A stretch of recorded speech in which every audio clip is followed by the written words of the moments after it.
Kaixo eta ongi etorriak saio berri batera, gaur abuztuaren lehena da, ostirala eta elkarrizketa bakarra izango dugu. Gaurkoan hemen platoan Jaime Agirre izango dugu. Erremonte Jai Batzorde Fundaziotik datorrena. Nafarroako Foru Komunitatearen 20. Erremonte txapelketa aurkeztera dator Jaime, eta honen inguruan hitz egingo dugu berarekin. Baina elkarrizketa honekin hasi baino lehen, goazen gure betiko edukia ikustera.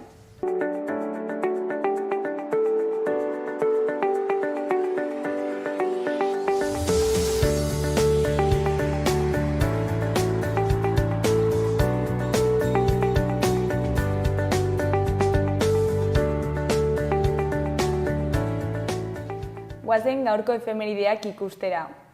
1784ko abuztuaren batean, Donostiako alkatezen Jose Vicente Michelenak idatzi bat helarazi zien hiria inauguratzen ari ziren tropa frantziarrei. Hiriaren giltzak eskainiz, baldin eta hiriari errespetatzen bazizkioten gobernua, foruak, askatasunak, jabetzak eta errentak. Frantziarren inbasioa gertatu zenean, Gipuzkoako batzar nagusiek alde bakarreko independentzia adierazpena egin zuten. Egun berean, baina 2001ko abuztuaren batean, manifestazio handia egin zuten 10.000 iruindarrek Gazteluko plazan aparkalekua egitearen aurka.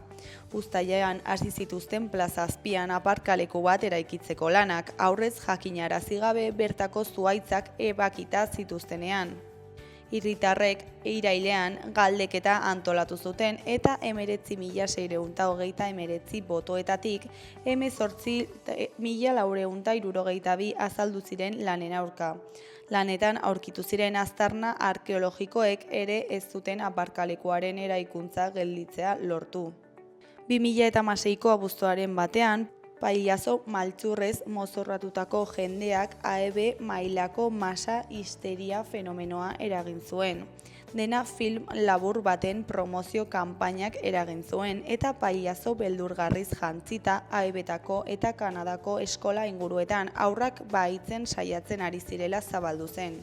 Oihartzun mediatikoak eraginda kasu gehiago agertzen ari ziren eta guztira 100 pailazo agertu ziren. Herritarrak beldurtzen ari zirela iritzita pailazo mozorroak debekatzera iritsi ziren hainbat lekuetan eta eskola inguruetan pailazoz janzteagatik zenbait pertsona atxilotu ere egin zituzten. Eta bukatzeko 2017ko abuztuaren batean, Garoñako zentral nuklearra behin betiko ixteko agindu zuen Espainiako gobernuak. Zentrala 2012an itzali zuten eta 2013an amaitu zitzaion erabilera baimena. Urteetako borroka sozialak milaka lagun mobilizatu ditu Arabatik 16 kilometrora kokatutako azpiegituraren aurka.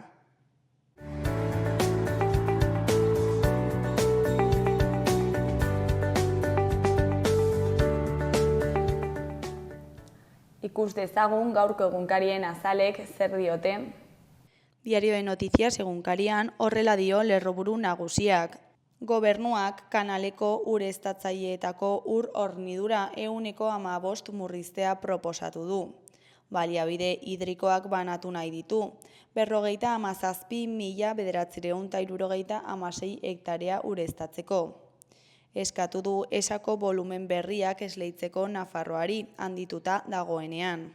Argazki nagusian Noaingo aireportuan atzo eguerdian dozenaka bidaiari daude, hegaldiak hartzeko zain.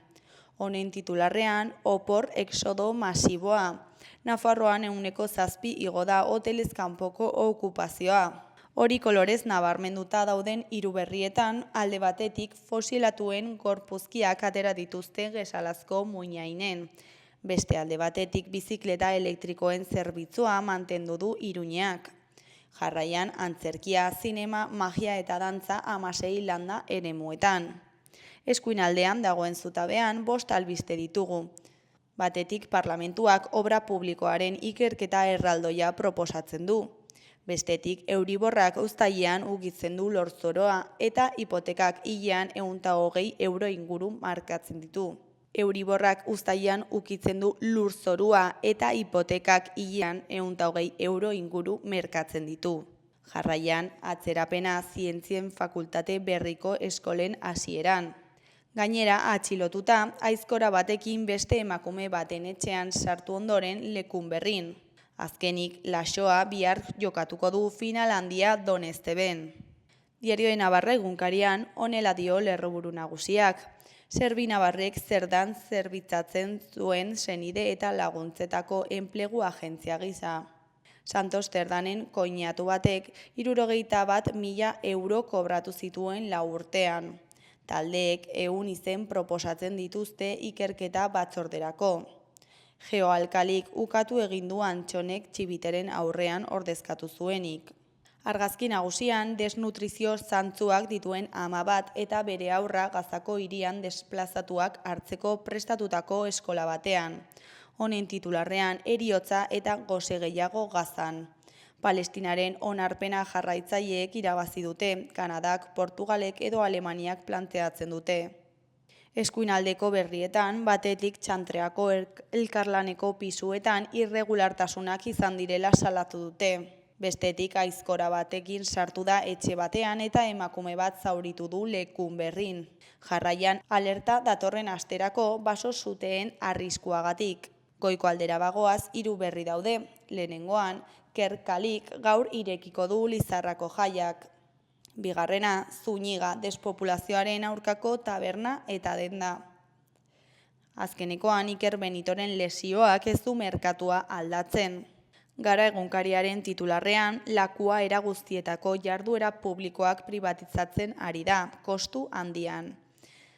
Euskal Autonomia Erkidegoko kontratazio publikoaren atariak aukera ematen du egiaztatzeko Eusko Jaurlaritzak jarduera publikoak pribatizatzeko jardunari eusten diola, gero eta gehiago. Gainera, nahiko garestia da. Argazkian Arantzadi Zientzia Elkarteko talde batek 1936ko gerran fusilatutako 2 lagunen gorpuzkiak bilatzen atzo Muniainen, errepide bazter batean. Titularrean 1936ko gerran fusilatutako 2 pertsonaren gorpuak aurkitu dituzte Muniainen.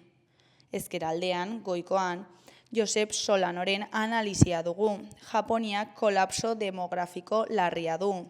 Behekoan, solasaldiak, erakusketak eta mintzodromoak Boiseko kampusean. Beheko aldean, batetik Auzitegi Gorenak 700 milioi bez itzuliko dizkio Bizkaiari. Bestetik, Zerdan, Txibite eta Espartza batzordera deitu dituzte. Berria egunkariaren titular nagusian, Israelek erasoaldia hasi zuenetik 154 palestinar hil dira gosez Gazan. Laguntza modu militarizatuan banatzen ari direla salatu du Frantziako atzerri ministroak. Argazki nagusian Espainiako berdintasun ministerioak baieztatu egin du iragan asteartean zizur nagusian gertatutakoa hilketa matxista izan zela. 85 urteko gizon batek ustez 78 urteko emaztea hil zuen. Gizona espetxean da. Euskal Herriko emakumeen mundu martxak deituta protesta egin zuten atzo herrian bertan eta erailketa matxistaren protokoloa ere aktibatu zuten. Honen titularrean zizur nagusiko hilketa matxista sistemak ahalbidetzen duen indarkeria. Goiko argazkian Ainhoa Bizente Moraza errealeko jokalaria dugu. Honen arabera, erronka handia da niretzat errealera itzultzea. Honen behean dagoen berrian, Zerdan auzian ikertutako guztiak Nafarroako ikerketa batzordera doaz. Ezkeraldean dagoen zutabean 4 lerroburu daude. Batetik oldarraldi erreakzionarioa izeneko udako seriaren 2. atala dugu. Bestetik, gaur hasita 80 emanaldi egingo dituzte Donostiako 86. 15. Jarraian, Urmuga ibilbide musikatuaren azken gaildialdia Zuberoan. Bukatzeko literatur ibilbideak izeneko udako seriaren 4. atala daukagu. Euskal Herria irratiari dagokionez, titular nagusian, zizur nagusikoa hilketa matxista izan dela baieztatu dute. Iragan asteartean gizon batek ustez bere emaztea hil zuen zizur nagusian eta Espainiako Gobernuko berdintasun ministerioak erailketa matxistatzat aitortu du. Elkarretaratzea deitu du gaurko zizur nagusiko udalak arratsaldeko 7:00. Eskuineko berrietan, goiko aldean dagoenean, Zabalik da egile berriendako literatur lehiaketa. Urriaren 27 bitartean aurkeztu daitezke lanak. Gehienez pertsona bakoitzak lan bana aurkeztu dezake poesia eta narrazio kategorian. 35. edizioa da aurtengoa eta guztira 9.000 euro banatuko dituzte sarietan. Behekoan fusilatutako 2 pertsonaren gorpuzkiak atera dituzte Muinainen. Gorpuzkiak aurkitu eta lurpetik atera ahal izateko ezinbestekoa da Gesalaz Muniaingo 2 bizilagunen testigantza. Luzio eta Domingo Zabalza anaiek adierazi zuten haur zirela hainbat pertsona lurperatu zituztela leku horretan, Gesalazko airenean herri horretako herri lursail batean, NA 7049 errepidearen ondoan. 80 urtez isilpean gorde dute euren begiez ikusitakoa beldur zirelako.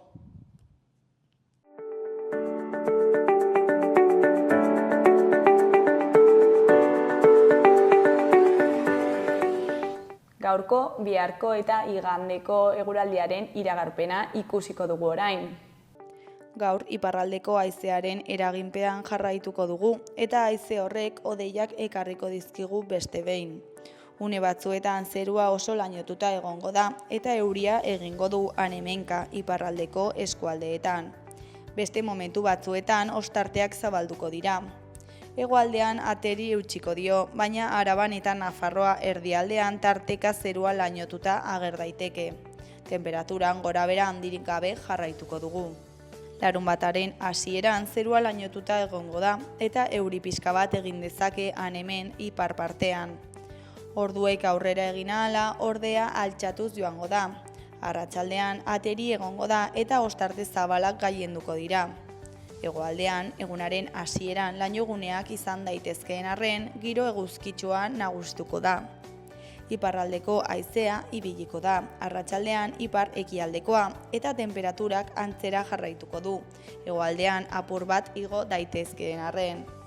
Igandean uda giroa nagusituko da. Egunaren hasieran lainoa eta behe-hodeiak agertuko dira, baina goizak aurrera egin ahala, giro eguzkitsua nagusituz joango da. Arratsaldean goi-hodei batzuk ere ikusiko ditugu. Haizea ahul ibiliko da eta arratsaldean iparraldetik finkatuko da. Temperatura igotzen hasiko da. Kostaldean 23-25 gradu artera iritsiko dira eta barnealdean 25 graduak gainduko dira. Ebro ibarrean 30 graduak ere bai.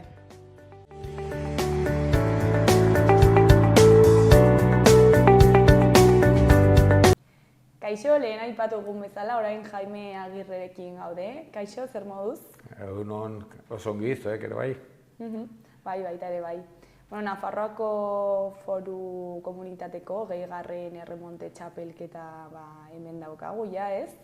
Eta, bueno, horrekin sartu baino lehen, txapelketarekin aritu baino lehen, pues igual, guazen hitzetera pizkat kirolaren inguruan, ez?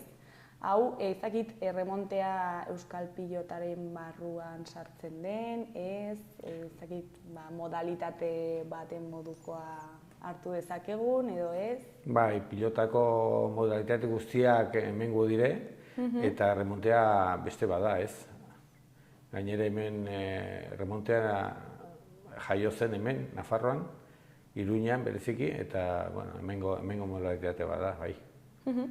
Eta 20. mendean jaio zen, ezta? Nolako ibilbidea izan du honek, nola jaio zen, zergatik, ezakit, zergatik erabaki zuten horrako traumankulu batekin aritzea. Bueno, jaio zen bai zerratun zu 20. mendean hasieran, hemen Iruñan, eta bueno, jaio zen zeren hemen bazagon pilotari bat Iruñekoa, nahiko txikia zela eta kostatzen zaion haitu pilotan beste batzuekin, eta orduan bera pensatzen zuen sortu batzun tresna bat parekatzeko pixkoaz bere indarra besteekin, eta gola jaio zen erremontea. Bera sortu zuen tresna hori, zesta, erremontekoa, eta hortik aurrera hasi zen praktikatzen hemen Iruña, eta gero Iruñetik kanpoa ateri zen, eta orain arte. Eta kirol honen arrakasta zein izan da 20. mendean zehar eta orain 21. mendean? Bueno, bere denboran, 1975 urtean nahiko ongi joaten zen erremontea, hemen Iruñan bereziki, Zagon Uharteko Euskal Jai Berri pilotalekuan, eta hor jolasten zen iaia egunero, eta gero hortik aurrera ja sartu zuen denboraldi txarre batean, eta gero 2005an sortu zuen gure fundazioa pixka bat indartzeko eta errekuperatzeko pixka bat modalitatea, ez? Eta hortik aurrera ikuste dut hobekio jaten da, eta momentuetan nahiko ongi dabilela gero eta herri guztietara eramaten dugu, eta jende asko ezagutzen du zer den erremontea, eta hortik aurrera nik uste dut errekuperatuko da gero eta gehiago. Osea, momentu honetan gorantzko joera horretan gaude, ez? Bai, momentu honetan bai. Nik uste dut azkeneko 2 urte hauetan bultzada nahiko handia eman diogu eta oso pozik gaude. Eta emakumearen presentzia kirol honetan nolakoa da? Momentuz, ez dakit, tresna nahiko pisua dauka, eta orduan emakumeentako ez dugu lortu oraindik zesta bat beraientzat, ez? Ari gara pentsatzen nola egin dezakegu zerbait sartzeko ere bai emakumeak, ez? Osea, horretan ere pentsatu behar duzu, ez? Bai, ari gara. Badaukagu zesta plastikoko zesta txiki batzuk mutikondako, hasitzeko, baina hori plastizko zesta horiek frontoi batean partido bezala haitzeko ez dela nahiko onak, ez? Orduan bilatu beharko dugu beste material batzuekin, lortzen dugu zesta pizko txikiguak emakumeendako. Eta gero, jolasteko orduan ezakit arauak pilotaren berdinak diren, ez bakarrik zestaren kontua aldatzen den? Bueno, gero erremontea haitzeko badaukagu bi materiala, ez? Zestak eta gero pilotak. Eta gero guk gure proiektuan aldatzen dugu frontoi batetik bestera, ez? Erabiltzen dugu frontoi desberdinetan, orduan aldatu beharko dugu pilotak, segun ze neurriak duten frontoi batzuk edo besteak, aldatzen dugu pilotak, ez? Eta, hortaz, nahiko pilotak onak ditugun edo zein frontoietan momentuetan jolasteko. Eta hori abantaila handia da, zeren hori segun ze herritara joaten zara, aurkitzen duzu frontoi handigua edo txikigua eta hortarako behar dugu pilotak desberdinak. Eta frontoiaren neurriak, ezakit tantoak eta dena pilotaren berdinak da? Bai, errandu bezala, ez? Aurkitzen dugu frontoiak desberdinak eta neurriak desberdinak dire. Normalmente frontoi gehienetan daukate 36 metroko dire, eta gero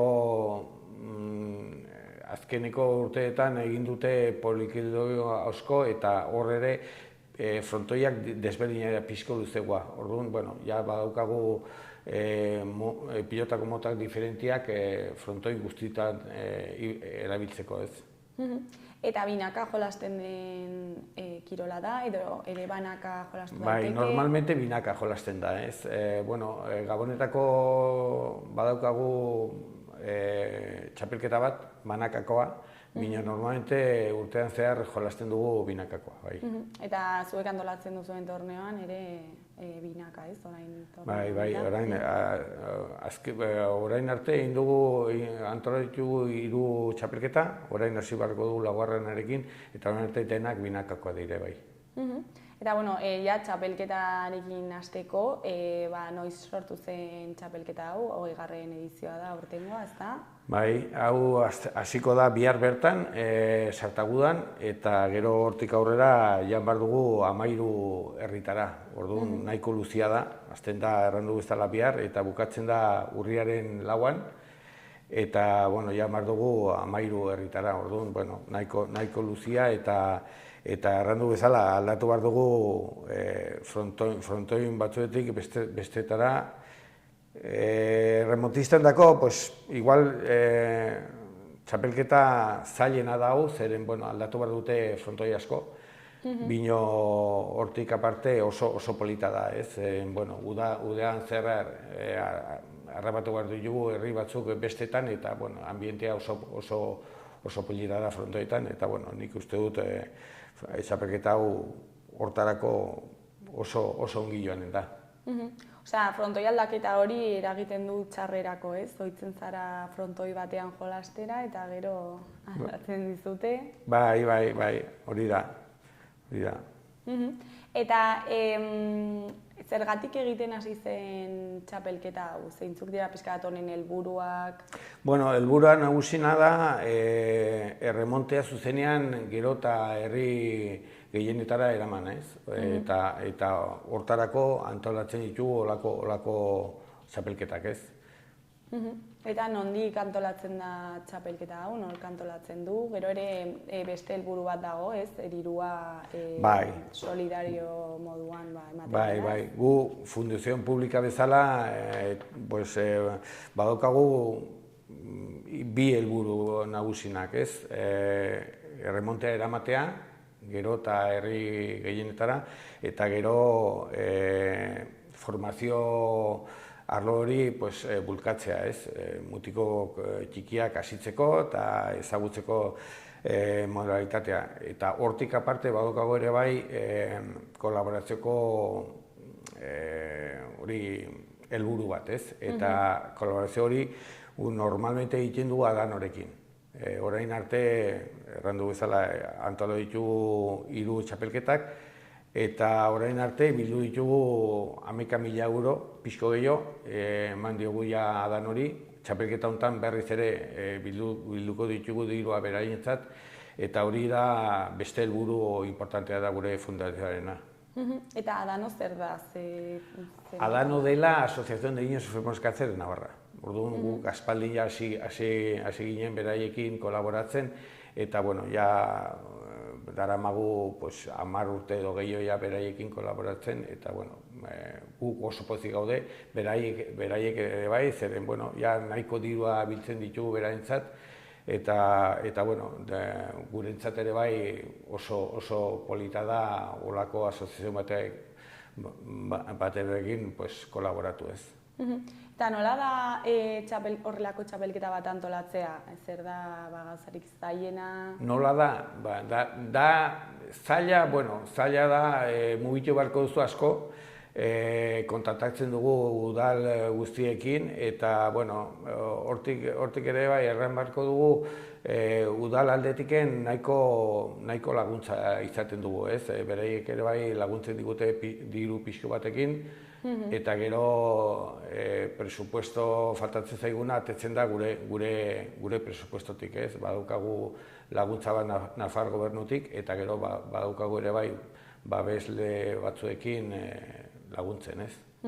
Imaginatzen dut orain ja kontaktuak dituzuela, errazago dela, ez? 20 edizio ondoren, baina hasieran igual ez den hain. Bai, errandu bezala, ez, ja erremontean nahiko ezaguna da, gainere gure txapelketak eta gure erremontistak kirolako atletiken maila oso handia dute, eta espektakulo oso polita da. Orduan, gero eta herri gehiago daude interesatuak gure jaialdiak antolatzeko, ez. Eta Magna Fundazioaren papera zein da? Magna izan dela hasieratiken gure babesle importantena. Gure fundazioa sortu eta segidan ja sartu ziren babesle bezala, eta daramate gurekin bai 20 urte laguntzen, oso importantea dire gurentzat. Eta txapelketaren edukia mintzatzeko, zeintzuk dira aurten ditugun partaideak eta nola aukeratzen dira? Erraten zu, erremontistak.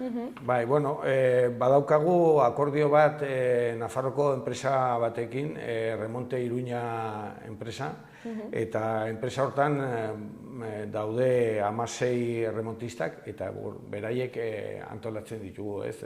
Normalmente saiatzen gara aldatzen bikoteak, ez errepikatzeko bikote bezala txapelketa batetik bestera, eta beraiekin antolatzen dugu. Normalmente egiten ditugu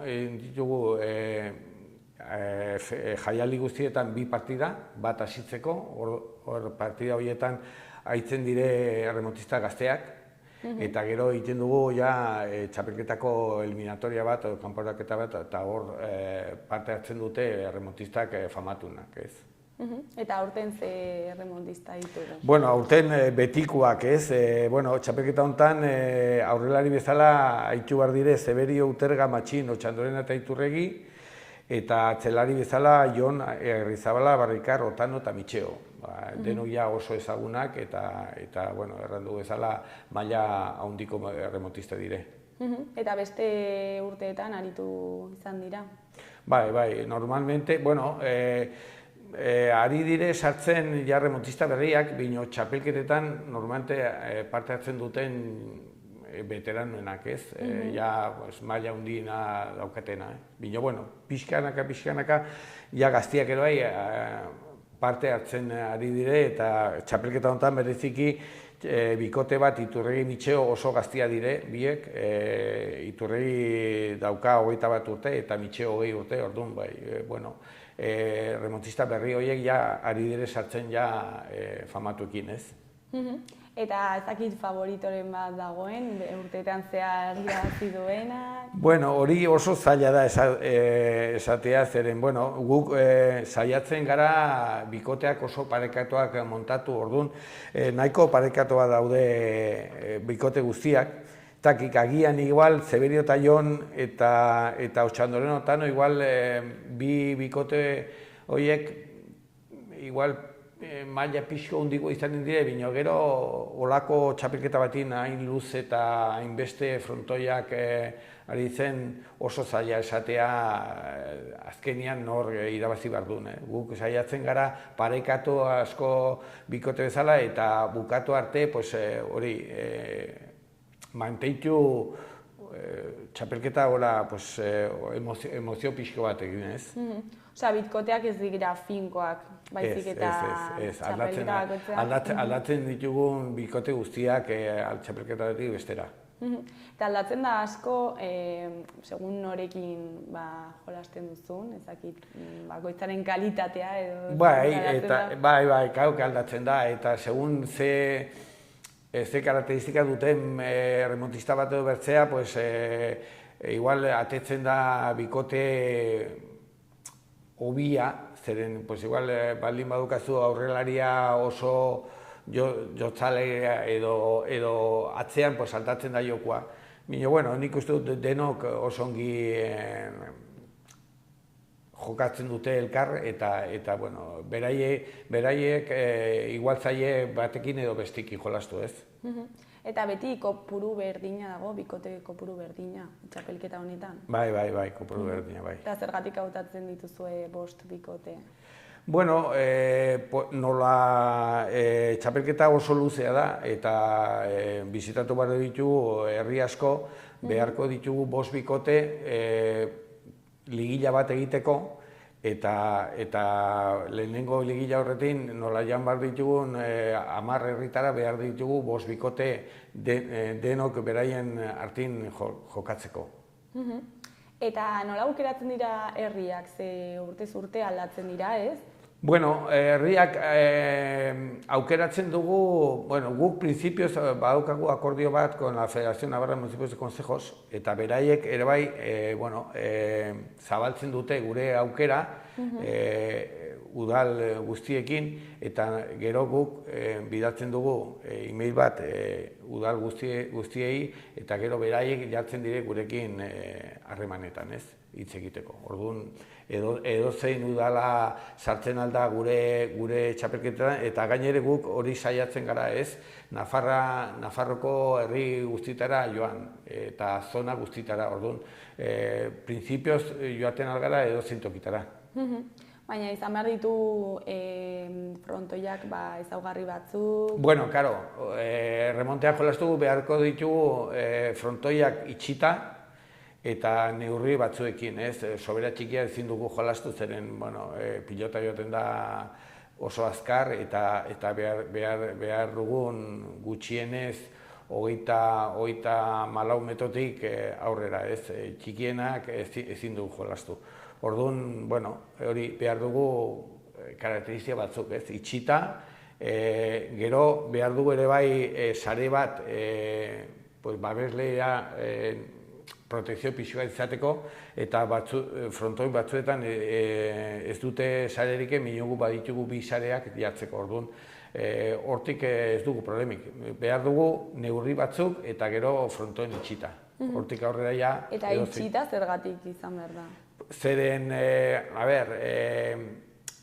bestela pilota joango zen, porque batzuetan eskapatzen bazaie pilota remontistei eta ez badago itxita galdu gitun pilota asko. Osea, orduan herri askotara ezin zarete joan. Batzutan itxita, baina alde batetik irikia. Bai, baina Nafarroan badire pilotaleko asko, orduan, bueno, karo que segun ze espadago itxita ez dugu joan, hori garbia da, ez? Baina, bueno, momentu enten Nafarroan badire pilotaleku itxita asko eta bueno, praktika zona guztietan badire olako frontoietan, orduan joaten daga edo zeintokitara. Eta, bueno, ze herri bisitatuko dituzu aurten? Bueno, txapelketa honetan, jamar dugu, Laurdeneko ligaxkan, Sartagoda, Agoitz, Endaia ere bai, jamar dugu, iparraldera, Santa Clara, Andosilla, Artajona, Alsasu, Atarrabia, eta Zangoza.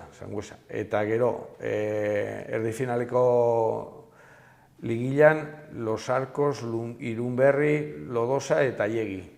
Eta gero finala izango da, erran dugu urriaren lauan Zubirin. Eta, bueno, txapelketa ja hasi da, ez? Bihar bertan hasten da.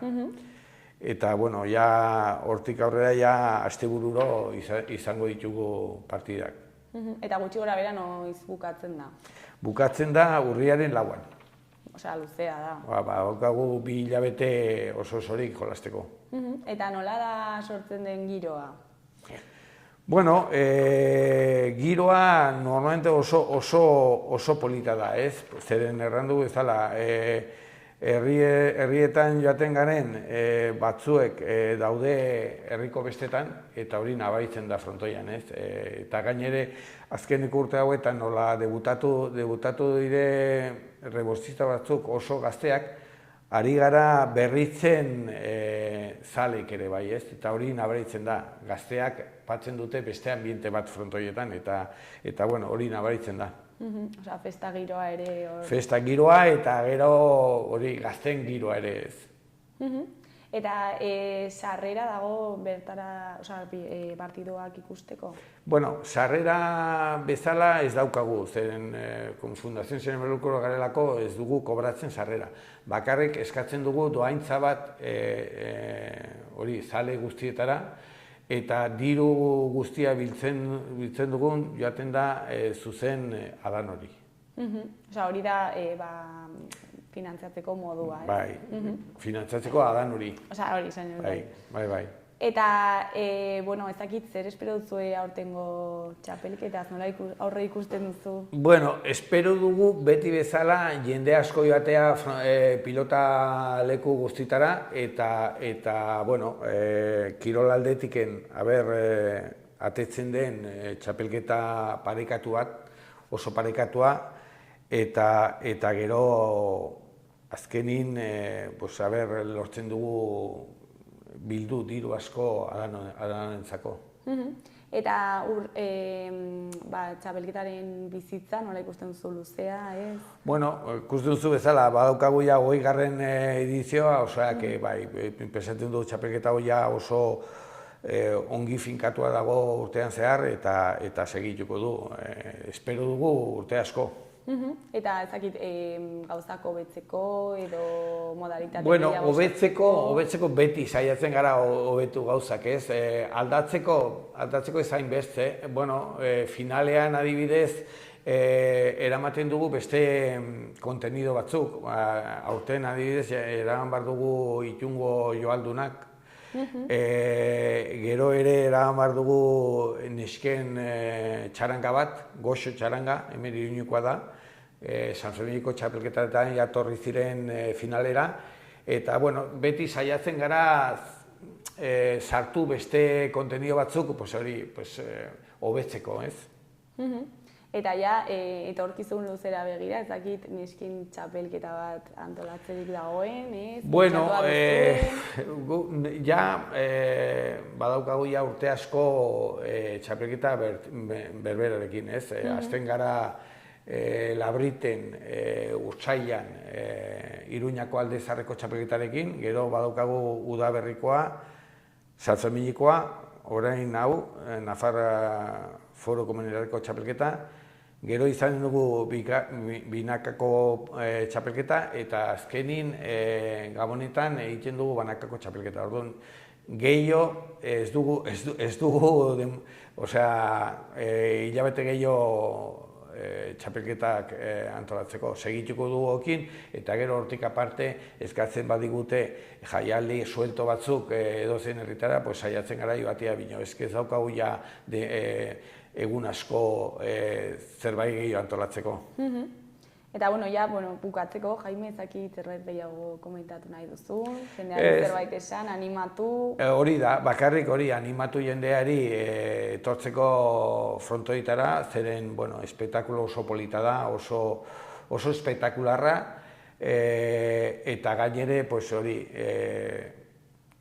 lortzen dugu ere bai lagundu asoziazioen batzuei, porque principios laguntzen diogu adan hori, bino, ja, badaukagu ja, izaten badugu ja diru asko bildua beraientzat, kolaboratzen dugu beste asoziazio batzuekin. Asociación de Esclerosis Múltiple de Navarra, Gerna, Klinika Josefina Arregi, orduan, hori ere jendea baloratzen badu laguntza hori, gero eta errazagoa etortzea frontoitara, eta etortzen badire frontoitara, nik seguru nago oso pozik ateko dire, zeren espektakulo oso polita da. Jaime, zuria eskerrak eman, gurekira etortzeagatik eta txapelketa azaltzeagatik. Eskerrik asko zuei laguntzengatik ere, eta hori, espero dugu jende asko joatea, eta deitzen badizuegu beste aldi batean, gustura etorriko gara. Eta, bukatzeko barkatu, ahaztu zaidala, igual, non begiratu daitezke datak, lekuak, norbaitek animatu? Bueno, gu badaukagu web horri bat, hor atetzen da gure aktibitate guztia, eta gure txapelketako kalendarioak eta dena han atetzen, eta gero beste komunikeko medio batzuetan badaukago akordio bat diaren notiziarekin, han atetzen astero atetzen da anunzio bat gure txapelketarekin, eta gero beste mediotatara bai atetzen da. Principios gure web horrian dela www.fundacionremonte.org, oan ikusten adire gure txapelketa guztiak. Adi egongo gara, eta jende animatzen den bertaratzera. Eta, Jaime, mil esker berriro ere. Mil esker zuei eta hurrengo arte.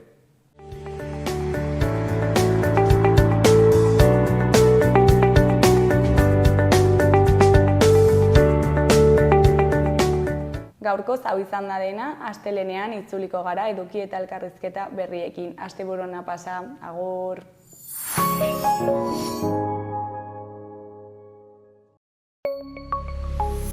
Gobierno de Navarra. Nafarroako gobernua.